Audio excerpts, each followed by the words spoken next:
I fuzzy I, তোর আর আমার অনেকদিন দেখা সাক্ষাৎ হয়নি। কালু, তুই হয়তো ভুলে যাচ্ছিস, একটা বাঘ আর একটা ইঁদুরের মধ্যে আকাশ পাতালে পার্থক্য থাকে।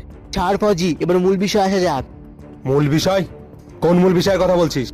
বিষয়টা হলো, আমি আর আমার সাথে ফেসে আছি। তুই যদি আমাদের বর্ডার পার করে দিস, তাহলে তোকে তোর ভাবনা থেকেও বেশি টাকা দেবো।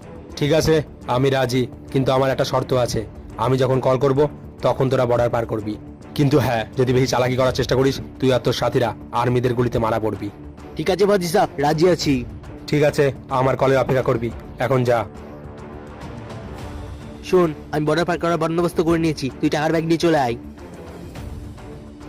উস্তাদ, এই যে টাকার ব্যাগ। আতঙ্কবাদী, তাহলে তোরা আমার জালে ফেসে গেলি। তোরা ভাবলি করে আমি সামান্য কিছু টাকার জন্য নিজের দেশের সাথে বেইমানি করব?